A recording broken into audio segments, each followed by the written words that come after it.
All right, we're moving on to relaxation and grounding techniques. This is so great to talk about this before our evening event tonight with Amy Wagner. These were provided to us by a licensed massage therapist named Katie Moran. And she's extremely into helping people integrate uh, relaxation and grounding into their daily lives so they can live a more relaxed lifestyle. And living a relaxed lifestyle actually helps to enable us to create a reality every single day that we don't need to escape from. I love how she puts that. Constant input from the universe, from society, from our own self care choices can contribute to our wellness or our unwellness. So, here's some options for living relaxed, really a journey through the senses. And that's what you should think of when you think about grounding, utilizing your five senses. So if you would like to utilize the sense of scent, consider some aromatherapy.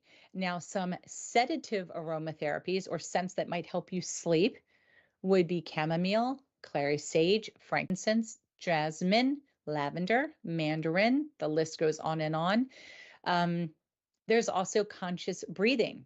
That is a form of scent that you can use to help you ground yourself and relax. And that would be, I'm going to butcher the word, pranayama.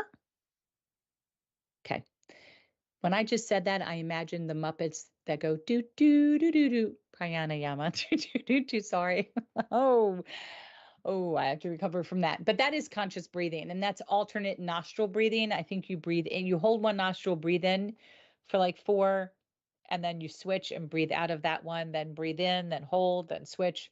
Um, Also cooling breath, which is called boat tongue. And that is where when you exhale or when you inhale, you can feel the coolness, the different temperature on your tongue. These are all distraction techniques. They're just utilizing your senses. It's amazing that if you feel triggered, how implementing any of these can usually de-escalate any situation that you're in from an anxiety standpoint. Sight's a really easy one too. Create a clutter-free environment. I particularly like control chaos, because if I put everything away, I don't remember where I put anything. So I like to see everything out in piles. It drives people crazy, but you'll know where I have been in my house because you'll see my piles. I'm like a squirrel. I squirrel stuff away, but that's how I like it to be. Um, Experience nature at any point during your day, or the beach or the ocean. Grab a photo of some type of environment and put it someplace where you can see it, and then you can see it all the time. So if you love the beach, but you don't live near the beach, get a photo of it and just look at it. If it brings you peace, it's working. That's wonderful. Light a candle to set the ambiance for yourself. So not only does the candle take care of sight, but if it's scented, it's going to take care of the scent sense as well. Taste. So ambiance and calm consciousness while eating actually sets space for sacred nourishment. So one of the things you don't want to do, if you can avoid it, is to grab your dinner and just go sit in front of the TV, because now you're training yourself that eating is equal to more of a chaotic, louder environment. But if you put on nice music or you sat somewhere that ambiance wise, visually was calmer, then you can start to tie in eating with a calmer environment. So, also a routine of when we eat and regulating how much we eat is important for a regular and relaxed digestive system. Taste your food. I forget how many times they say you're supposed to chew, but if you're going to be in a situation where you're gobbling it down just to gobble it and go, it's not worth it. You're just fueling a stressful, chaotic environment. If you can take a few minutes and actually taste and chew your food, eat a balanced diet if you can of some anti-inflammatory foods. And Chef Rob and his wife Mindy, our aortic dietitian, would be great to talk to about that. And always drink more water. Those are all great too. Touch. Okay, I cannot say that word, and I'm not even going to try. Not entertaining you all that way. But Abyanga. Abhyanga? Abyanga. Abhyanga. I just went from arrhythmia to Abhyanga. All right, self massage. It really helps to gently move lymph in towards the lymph nodes. So use an oil that feels good, an oil that smells good. Again, we're doubling up on some of the senses here, and move from distal, which is outer, your outer edges to medial, inner. I'm pretty sure. I'm not a physician. I don't know, but I think I might be right on that. Practice some restorative yoga. Practice moving into a comfortable position. Rest and digest. And it doesn't necessarily mean digest food, it just digest the environment that you're in. Reiki is also another great self care tool for relaxation. You can learn how to do Reiki. You can go to somebody who is certified Reiki master and let them do Reiki. It's actually a no touch type of massage. I don't even know if I would call it a massage. It just is used with energy therapy. You have to try it to see if it resonates with you.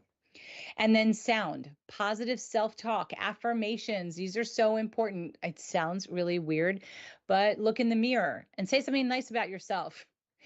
I am enough. Oh, Today's going to be a great day. Say these pause. things. Pause. I love Pause. this. Pause, please. I love this. And here's the thing, right? This weekend, I was on a different podcast and we were talking a little bit about negativity and self doubt. Okay. And I remember that I had a friend that was trying to figure out how to be one of these lifestyle coaches or what have you. Hmm. But one of the things that he said to me is something that I kind of kept with.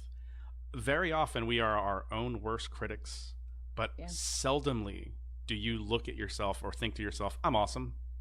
Hmm. Many people don't ever have that.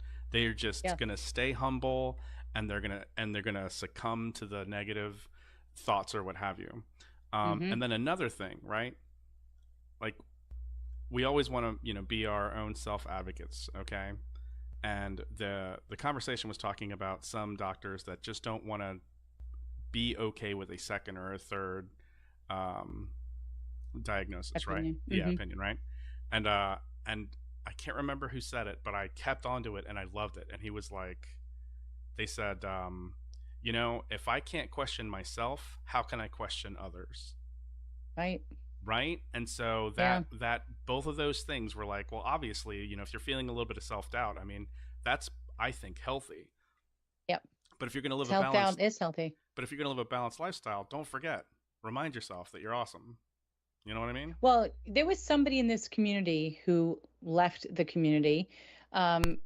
Initially, this person was more of an advocate within the community that then just really changed and shifted into fear is a worthless emotion, which I vehemently disagree with. I think fear saves a lot of us.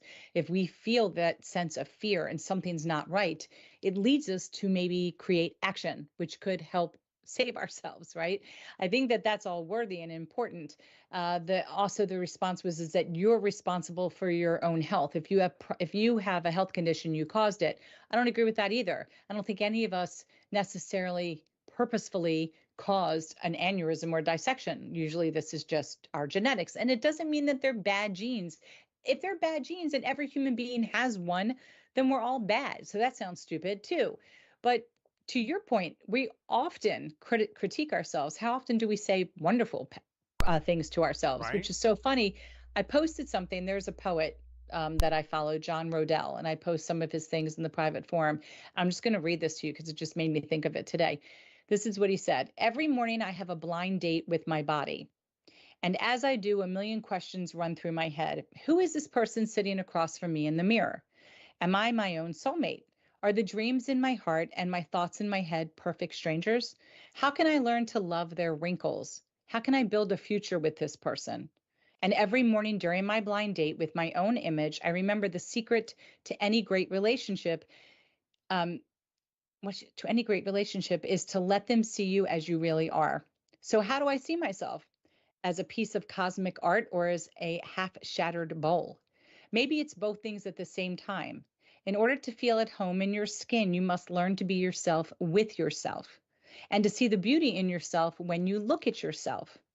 All first dates are awkward, so be patient with yourself. As you get to know the person in the mirror, don't let them slip through your fingers because they are the love of your life. Yes, I Bam. am. I know. Right? Nobody loves me more than I love me except my mom. She got to meet you first. That's right. She knew me for a long time. I was hidden in those ovaries from the day she was created, believe it or not. That's pretty weird. Very strange. Well, whatever. Right All on. right. Hold on. I want to get some positive affirmation in this chat. I want people putting right in there, I am awesome. I just want it to be filled up right now. Let's see. Positive Let's see affirmations how about that themselves. goes. And then they can also give me some positive affirmations and say, I can't believe you're going to be 55 tomorrow. That's just amazing. There's no way. You lie. Ah, I was telling that story. Well, I was telling somebody about your birthday coming up. I was like, yeah, I have a client coming up. So many people are born right at the cusp of summer. it's September, man. It's that month. I don't know Mm-hmm. what happens in that month, makes everybody then have babies in June. But it happens. All right. As they are putting together their self affirmations, I'm going to keep going with sound. Calm music, nature sounds, vibrational sound therapy, all good. Also, silence is golden. So I love white noise. I love pink noise, brown noise. I forget all the other noises, colors, and they do make differences. Some are more treble and some are more bass lined. I love them all. And I love like Indian flute music at a spa. If I hear that music, I'm like already instantly calm. If you put that music with a palm tree and the sight of blue water, which would be the distance of the ocean and in front of me, the pool, because the ocean is scary and the pool is not. And if I could smell lavender, like smells of a spa, I'm just thinking about it makes me happy. And I'm already like a speed lower. All of that visualization, all of those things put together, gosh, more than two senses, and I'm relaxed. I love it, which is why I had my MRI this past week. What did I have?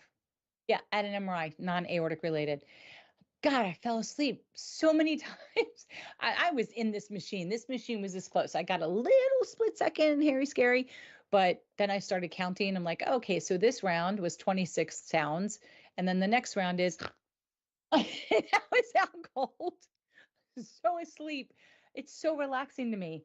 I just count them and I I am out like a light. And then I hear them say, now hold your breath.